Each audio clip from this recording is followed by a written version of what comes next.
भारत जब एक ओलंपिक में गोल्ड मेडल जीतता है, जब क्रिकेट वर्ल्ड कप जीतता है, तो उसका इम्पैक्ट, इन्फ्लुएंस अगले आने वाले 20-30 सालों तक रहता है। कई लोग खिलाड़ियों के नाम पे, कैप्टन्स के नाम पे, बच्चों के नाम रखते हैं और 20-30 साल बाद एक बहुत नया और अच्छा जनरेशन उस डोमेन का निकलता है। जब भारत अर्थव्यवस्था में 10वीं से 5वीं बड़ी अर्थव्यवस्था बनता है और तेजी से तीसरी बड़ी अर्थव्यवस्था बनने जाता है, तब हजारों स्टार्टअप्स और सैकड़ों यूनिकॉर्न्स निकलते हैं।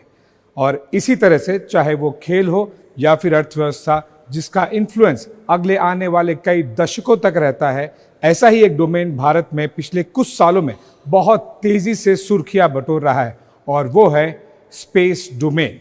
कितनी तेजी से काम हो रहा है, क्या कुछ हो रहा है और क्यों स्पेस डोमेन को लेकर अचानक से वर्ल्ड मैप पर इंडिया एक बहुत ही शाइनिंग स्टार के तौर पर उभर कर सामने आ रहा है, ये सब कुछ जानने और समझने के लिए हम आ गए हैं Indian research and space organisation ISRO के अंतरिक्ष भवन में। और हमारे साथ होंगे इसरो के चेयरमैन डॉक्टर एस सोमनाथ। ये सब कुछ समझेंगे, देखेंगे कि किस तरह से इसरो में काम हो रहा है। डॉक्टर सोमनाथ, बहुत बहुत शुक्रिया एबीपी न्यूज़ से बातचीत करने के लिए, आपका समय देने के लिए सर।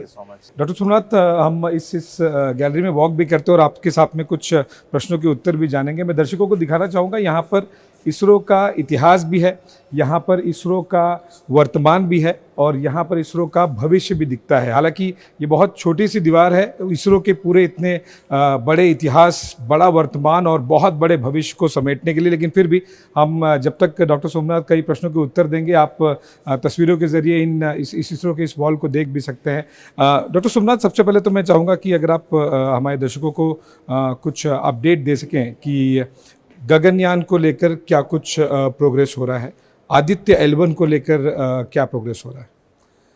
गगनयान यह प्रोग्राम ऐसा है कि जो एक लॉन्ग लास्टिंग प्रोग्राम है। 1, 2, 3 एस्ट्रोनॉट को हमको 400 किलोमीटर का ऑर्बिट तक ले जाके वापस लाना है। ये तो और गगनयान प्रोग्राम का लक्ष्य है। इसके लिए कई काम है। हमारे रॉकेट को ह्यूमन रेटिंग करना है, जो क्रू मॉड्यूल बनाना है, क्रू एस्केप सिस्टम और कई टेक्नोलॉजी हमको निभाना है और सक्सेसफुली प्रूव करना है। इसके लिए कई स्टेप्स हम लेते रहते हैं। हमने एक लॉन्च किया था कई दिन पहले, 2-3 महीने पहले, कि हमारा टेस्ट व्हीकल का पहला लॉन्च तो किया है। इसमें एक पूरी साइज का क्रू मॉड्यूल था और क्रू एस्केप सिस्टम था, उसने लॉन्च किया। और रॉकेट का स्पीड ऐसा था कि शब्द का स्पीड अभी तक हमने ले लिया और अबॉर्ट किया। उसका अबॉर्ट के बाद ये क्रू मॉड्यूल सी में पहुंचा और लैंड किया। कलेक्ट करके शिप तो कलेक्ट करके वापस लाया। ऐसे कई मिशन हमको करना है और उसका टेक्नोलॉजी का क्वालिफिकेशन करना है। ये हमारा पहला लक्ष्य है। इसके बाद जो टेक्नोलॉजी पूरी तरह से कंप्लीट होने समय ही हमको एस्ट्रोनॉट को ले सकता हूँ ना ऊपर। अदरवाइज इसमें तो इतना क्रिटिकल टेक्नोलॉजी है, हमारा एस्ट्रोनॉट का लाइफ भी एट रिस्क है। सो हमको कई शॉर्टकट भी नहीं ले सकता, इसलिए हमने कई काम करते रहते हैं। हमारे सिर्फ आज भी एक टेस्ट हुआ था हमारे IPRC में, ये सक्सेसफुल हुआ है। सो हमने हंड्रेड्स ऑफ टेस्ट करते रहते हैं। सो ये करते करते हमारा ये 2025 end is our target for launching Gaganyaan का पहला ह्यूमन प्लेस्ड मिशन का डेट हमने फिक्स किया है 2025 एंड। वाह, कोई स्पेसिफिक डेट नहीं भी डिसाइड हुई है? स्पेसिफिक डेट नहीं, अभी तक नहीं फिक्स किया, कि हमारे जो टेस्ट करते रहते हैं उसका सक्सेस फेलियर क्राइटेरिया सभी उसमें जुड़ा है। ओके। आपने आदित्य L1 के बारे में तो भी पूछा, तो आदित्य L1 अभी सूर्य का दर्शन करते रहते हैं, मेजरमेंट करते हैं। आपने सुना होगा कि 1-2-3 हफ्ते पहले इरप्शन हुआ था सन से। ये सोलर इरप्शन हुआ, सोलर स्टॉर्म हुआ और हमारे नॉर्थर्न लाइट्स भी आ गया। सो उसी समय हमारा आदित्य L1 उससे कई मेजरमेंट किया और चित्र भी हमने एक अनाउंस किया हमारे सोशल वेबसाइट से हमारे आदित्य L1 ऐसा एक उपग्रह है कि L1 पॉइंट में स्टेशनरी होके सन को देख सके। कोई इंटरफेरेंस बिना, कि सन का और अर्थ का इंटरफेरेंस नहीं होगा, मून का इंटरफेरेंस नहीं होगा। इसरो का अगले 10 सालों का सर अगर आप बता सके कि कोई एक ओवरआर्चिंग गोल होगा, कुछ आपका विजन होगा कि इसरो को ये करना है 10 सालों में, इन डोमेन्स में काम करना है, वो क्या है सर? हम हमारे जो टेक्नोलॉजी डेवलपमेंट जो हुआ है जी कई साल 40 साल 25 साल में हमने जो किया है जी ये तो कि मैजेस्टिक काम है। हमने जो गैप था अमेरिका और रशिया के और भारत के कंपैरिजन में उसी समय जो अमेरिका और रशिया मनुष्य को मून पे लाने का प्रयत्न करते समय उन्होंने छोटा छोटा रॉकेट लॉन्च करा था यहाँ। सो हमने जो ये गैप था एक 50 इयर्स का गैप टेक्नोलॉजी गैप था हम सब और भारत और अमेरिका और भारत और रशिया के बीच में तो हमने नारो किया है। तो 5 साल का 6 साल का ये तो टेक्नोलॉजी गैप है अभी। तो इतना काम हमने किया कि हमारे जो रॉकेट है उपग्रह है सभी को बनाने का डिजाइन करने का ताकत है और हमारा यही पे ताकत है कि हमारे उपग्रह को मून तक ले जाने का लैंडिंग करने का भी ताकत हमने डेमोन्स्ट्रेट किया है। यही हमारा अचीवमेंट है। और दूसरा है कि हमने जस्ट नो टेक्नोलॉजी डेवलपमेंट नहीं किया, हमने एप्लीकेशन भी किया है। तो हमारा जो कम्युनिकेशन एप्लीकेशन है और सिविलियन एप्लीकेशन है ऑब्जर्वेशन एप्लीकेशन है नेविगेशन एप्लीकेशन है सभी भारत के लिए हमने डिजाइन करके इतने कम दाम से हमने किया। ये तो हमारा हाईलाइट है। यंगस्टर्स काफ़ी ज़्यादा एक्साइटेड अब हो रहे हैं कि पहले इसरो को लेकर एक बहुत एक ऐसा एलीट डोमेन बहुत एक अलग कॉम्प्लेक्स वाला ऑर्गेनाइजेशन है ऐसा लगता था, लेकिन अब यंगस्टर्स बहुत ज़्यादा कनेक्ट करते हैं। आपके पास में ऐसा कोई एक्सपीरियंस अनुभव है कि यंगस्टर्स आपने जो पिछले 2 सालों में हमने देखा जो हेडलाइंस बनी है ना, चाहे वो चंद्रयान की रही है चाहे वो आदित्य L1 की रही है गगनयान को लेकर है, इतना ज़्यादा आम लोगों में कनेक्ट हुआ है। यंगस्टर्स आई एम श्योर आपको अप्रोच करते होंगे। हमारा काम ऐसा है कि हम हाई टेक्नोलॉजी में काम करते रहते हैं, रॉकेट बनाते हैं उपग्रह बनाते हैं हाई टेक्नोलॉजी में काम करते हैं। हमारा एक ही लक्ष्य है कि इंस्पायर करें यंग पीपल को, इंस्पायर करें कि जो साइंस टेक्नोलॉजी इंजीनियरिंग साइंस में काम करने का जो डिजायर है तो ताकत है उन सबको एक दिशा दिखाएं। ये भी मेरा काम है, ये मेरा भी नहीं आप सब इसरो का साइंटिस्ट का काम है। सो इसलिए मैं सभी को बोलता हूँ कि जाइए स्कूल में और इंस्टीट्यूशंस में उनके बातचीत करके उनको एक्सपोजर करके उनको एक्सप्लेन कीजिए कि स्पेस में क्या क्या करते हैं, व्हाट आर द अपॉर्चुनिटीज है उन सब के लिए। कैसे स्पेस साइंटिस्ट बनूं, ये तो स्पेस साइंटिस्ट नहीं बन सकते क्योंकि साइंस एंड टेक्नोलॉजी एरिया में काम कर सकते हैं ना, उनको एक करियर बन सकते हैं। उसको दिशा देने का दायित्व भी हम पर है। इसलिए मैं कनेक्ट करता हूँ एक बच्ची तो मे भी 6 साल के 7 साल के बच्ची है, मेरे पास एक बार आए उनके पिताजी माताजी के साथ मुझे एक लेटर भी दिए। मैंने सुना कि प्राइम मिनिस्टर ने ये अनाउंस किया है 240 में मून में लैंड करने का एक डिसीजन किया है 2040 में। उसी समय जो एस्ट्रोनॉट जाते हैं मुझे ये चांस दीजिए, मैं तैयार हूँ माँ भी एस्ट्रोनॉट बनाने का, मुझे ट्रेनिंग कीजिए, इसरो ये डायरेक्शन दीजिए। बचपन में ऐसे होता है, एक बार नहीं 2 बार मैंने ये बच्ची ने ये न्यूज़पेपर में पढ़ते पढ़ते मैं कहाँ जाते हैं वहां आते हैं और रिक्वेस्ट करते हैं और एप्लीकेशन भी देते हैं। यही बात मैं कर रहा था डॉक्टर सोमनाथ, आपने शुरू में सुना जब क्रिकेट वर्ल्ड कप जीतते हैं तो फिर अगले 20-30 साल इन्फ्लुएंस रहता है। कभी गोल्ड मेडल जीतते हैं, जब इकोनॉमी बढ़ती है तो बहुत सारे स्टार्टअप्स यूनिकॉर्न होते हैं। वही चीज अभी स्पेस डोमेन में हो रही है। इंडिया का ये वो स्पेस वाला मोमेंट है जब यंगर जनरेशन से इंस्पायर हो रही है और आप उसमें बहुत एक बेहतरीन रोल कर रहे हैं। मुझे ये गगनयान वाला D1 टीवी दिखाई दे रहा है, इसके बारे में अगर आप बता सकें इसको लेकर क्या करें और ये प्योरली गगनयान को लेकर ही है? ये गगनयान का एक टेस्ट व्हीकल है।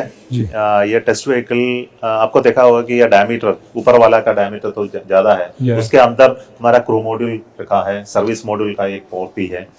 और जो ऊपर देखते हैं नारो 1 ये सभी सॉलिड रॉकेट है। इसका नाम है क्रू एस्केप सिस्टम। तो कई प्रॉब्लम होते हैं तो रॉकेट का लॉन्चिंग के समय में चाहे एक्सप्लोजन और लीक और सभी और लॉन्चिंग अबॉर्ट करने का कोई डिसीजन है तो उसी समय ये क्रू एस्केप सिस्टम काम करेगा।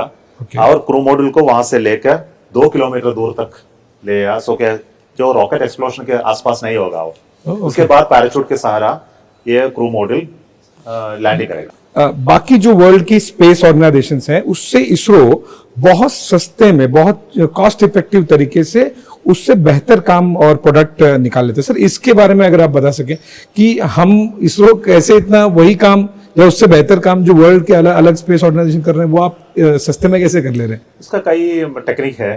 पहला है कि हमारा डिजाइन प्रोसेस है जो हमने कई मॉडल्स नहीं बनाते, हमारे डेवलपमेंट कॉस्ट बहुत कम होते हैं। ओके तो हम एक बार दो बार टेस्ट करके हम लॉन्च करते हैं। Okay. तो ऐसा रिस्क नहीं लेते। तो हमारे क्या सिमुलेशन टूल्स है, एनालिसिस टूल है, इसको बहुत स्ट्रांग है हम। सो हमारे सिमुलेशन एनालिसिस टूल से हमको टेस्टिंग का कुछ कम ही कर सकते हैं। सो हमारा हार्डवेयर नंबर्स जो कम होते हैं। ओके और दूसरा है कि हमारा इंडस्ट्री जो प्रोडक्शन करते हैं उसमें हमने जो इन्वॉल्व ऐसा होता है कि इंडस्ट्री का प्रोडक्शन कॉस्ट भी कम होता है। ओके कई इंडस्ट्री जो करते हैं ये रॉकेट का SSLV का कॉस्ट इससे 10 गुना कम है। ओ एसएलवी 1/10 कॉस्ट पे है जीएसएलवी से। 10 गुना नहीं है, 12 गुना कम है। ओह ओके तो इसलिए हमको ये ऐसे प्रोडक्शन फ्रेंडली हमने बनाया। हमारे जो छोटा छोटा इंडस्ट्री है MSME में ये रॉकेट बन सकते हैं। वाह ये हमारा एक टेक्निक है कि हम कॉम्प्लेक्सिटी तो कम करें, प्रोडक्शन फ्रेंडली बनाए तो हमको इसका प्रोडक्शन। तो sir future point of view जो बाकी ग्लोबल कंपनीज या ऑर्गेनाइजेशंस होंगे वो हमारे पास ही आएंगे पेलोड करने के लिए? जरूर वहां आएंगे। हमारे भारत एक एरोस्पेस इंडस्ट्री का प्रोडक्शन हब बनाने का हमारा एक लक्ष्य है। इसलिए हम डिस्कशन करते रहते हैं कई इंडस्ट्रीज के साथ साथ। We have a great future in that sir. Privatisation को लेकर सर किस तरह से हम कर रहे हैं? किस किस डोमेन में प्राइवेटाइजेशन कर सकते हैं और क्या कुछ? हमको हर एक सेक्शन में प्राइवेटाइजेशन का पॉसिबिलिटीज है। बट ऐसा है कि स्पेस सेक्टर ऐसा है कि हम कई इन्वेस्टमेंट का रिक्वायरमेंट है। फॉर एग्जांपल हमारे रॉकेट बनाने का जो फैसिलिटीज हमको बनाने के लिए कई इन्वेस्टमेंट का जरूरत है। थाउजेंड्स ऑफ करोड़ हमने इसके लिए चाहिए। सो कौन इन्वेस्ट करेगा? और इसका आफ्टर इन्वेस्टमेंट हमने जो 5 से 10 साल तक लगेगा इसका फलदायक एक रॉकेट बनाने का और लॉन्चिंग करने का। उसके बाद उसका रिलायबिलिटी टेस्ट करके उसका मार्केट करने का कई साल लगेगा। इसलिए इन्वेस्टमेंट है तो लॉकअप पीरियड है, प्रॉफिटेबिलिटी जो कम है रॉकेट के लिए। उपग्रह में ऐसा नहीं है। उपग्रह एक डिजाइन करके हमको 2 साल में 3 साल में हमको बन सकते हैं बढ़िया उपग्रह। ये छोटा सा उपग्रह 1 साल में ही बन सकते हैं। बट एप्लीकेशन सेक्टर है उसमें कई रिस्क लेस होते हैं और लॉन्चिंग और फास्ट कर सकते हैं। 6 महीने में एक साल में हमको लॉन्चिंग कर सकते हैं और एप्लीकेशन और इन्वेस्टमेंट का रिटर्न भी हो सकता है। सो हमने ये ऐसा करते हैं कि बढ़िया इन्वेस्टमेंट हमारे बिग इंडस्ट्रीज करें। इसलिए हमने एक PSLV का प्रोडक्शन HAL और L&T कंसोर्शियम को दिया। छोटा सा इंडस्ट्री को नहीं। उनका इन्वेस्टमेंट का कैपेसिटी है, उनका रिस्क लेने का कोई ताकत है, इसलिए फेलर को भी टॉलरेट कर सकते हैं। तो कई छोटा इंडस्ट्री को इसमें ही करते। सो छोटा इंडस्ट्री को हमने छोटा सैटेलाइट बनाने का कॉन्ट्रैक्ट भी दिया है। उनको ट्रेनिंग किया है, टेक्नोलॉजी हैंड ओवर किया है।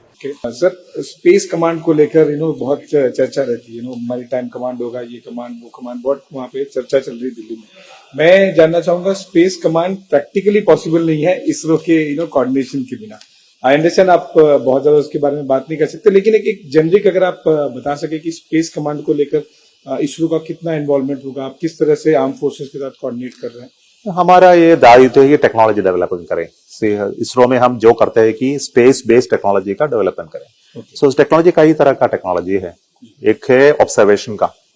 सो ऊपर से हमारा रिमोट सेंसिंग उपग्रह है, हाई रेजोल्यूशन इमेजिंग कर सकते हैं, हाई पीरियोडिसिटी में हम कर सकते हैं।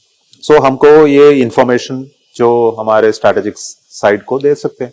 सो ये सभी काम हम नहीं करते, इसरो नहीं करते। हम हमारा टेक्नोलॉजी डेवलपमेंट करते हैं, उपग्रह बनाते हैं, उसका ऑपरेशन भी और एप्लीकेशन सेक्टर में वहां करते हैं। और दूसरा है हमारा टाइमिंग सर्विसेज है, PNT नाविक है। उससे टाइमिंग सर्विसेज भी बहुत क्रिटिकल है। इन टाइम्स ऑफ कॉन्फ्लिक्ट में हमारा जो GPS सर्विसेज है, सो उसका एक्यूरेसी को गारंटी नहीं है। जो हमको भारत को हमारा आवर ओन नाविक का जरूरत है। सो के नाविक भी हम करते हैं और कई टेक्नोलॉजी हम डेवलप करते हैं और उनके सहारा लेते हैं। So last question, final question. हमने मून पे साउथ पोल पे लैंडिंग किया, तो एक रीडिफाइनिंग मोमेंट था वर्ल्ड के लिए भी स्पेस एक्सप्लोरेशन डोमेन में।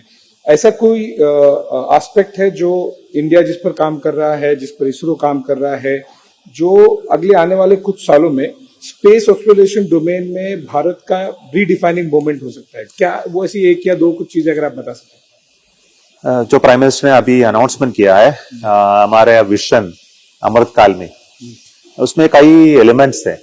हमारा गगनयान प्रोग्राम एक्सपांड करना है, कंटिन्यू करना है। उसके लेकर हमको एक दिन मून पर, चंद्रमा पर हमको एक भारतीय वासी को हमको लैंडिंग करना है 240 में। और एक आइडिया है कि हम एक भारतीय अंतरिक्ष स्टेशन बनाए. So if I build our own international space station, our own station, उसके क्या आउटपुट होते हैं, उसमें एक ऐसा एक जगह है कि हमको जीरो ग्रेविटी और माइक्रो ग्रेविटी का एक्सपेरिमेंट करने का एक जगह मिलता है. उसमें कई काम कर सकते हैं. हमको मटेरियल रिसर्च कर सकते हैं. ये इसमें इलेक्ट्रॉनिक्स मटेरियल्स है, ऑप्टिकल मटेरियल्स है, फाइबर ऑप्टिक्स है, मेडिसिन सिंथेसिस है, मॉलिक्यूल्स का, ये सभी सिंथेसिस और रिसर्च करने का एक जगह हमको मिलता है. और दूसरा है कि हमको वहां जीरो ग्रेविटी में वहां से मून तक जाने का एक इंटरमीडिएट स्टेशन मिल सकते हैं. हमका moon destination, moon based economy का एक प्लानिंग भी है कमिंग 25 इयर्स में. सो ये इंटरनेशनल स्टेशन भारतीय अंतरिक्ष स्टेशन ऐसा होगा कि हम डिजाइन करके हम भी लॉन्चिंग करेंगे हमारा रॉकेट से. और हम ऐसे प्लानिंग करते हैं कि हमारा स्टेशन और अलग स्टेशन जो बनते हैं यूएस से और यूरोप से और रशिया से, उसका कॉम्प्लीमेंट्री भी हो जाए कि हम हमारे गगनयान क्रू मॉड्यूल के सहारा से क्रू को और कार्गो को कई इंटरनेशनल स्पेस स्टेशन में भेजने का ताकत हमको हो जाएगा. और एक दिन मेरा ये विश्वास है कि हमारा इंडस्ट्रीज भारत में इसका यूटिलाइज करे और उसमें कई एक्सपेरिमेंट करे. हमारा इकोनॉमी, स्पेस बेस्ड इकोनॉमी में एक वेरी इंपॉर्टेंट टूल बनाए एक दिन. तो सर मतलब इंटरनेशनल स्पेस स्टेशन जैसा भारत का एक अपना एक, yes definitely we will be launching उसका पहला मॉड्यूल 2038 में लॉन्चिंग करेगा. 28 में, नॉट 28 में, 4 साल बाद हमारा डिजाइन भी तैयार है. ओके सर, ये मून बेस्ड इकोनॉमी का कुछ ये मून बेस्ड इकोनॉमी का ऐसा आइडिया है, ये सिर्फ हम नहीं, सभी स्पेस एजेंसीज जो ये अमेरिका और रशिया और यूरोप और जापान, चाइना, उसके सभी डिस्कशन होते रहते हैं. उन्होंने सभी ये लक्ष्य है कि मून में हमारा एक स्टेशन बनाए और use that station for exploring asteroids, mining और मून माइनिंग. और सभी का एक तैयारी हो रही है. Fuel depot there, even timing services का, even it is a strategic point like Antarctica. So इस सभी का प्लानिंग हो रही है. हमको ये बात का ध्यान रखना है, हमको भी काम करना है.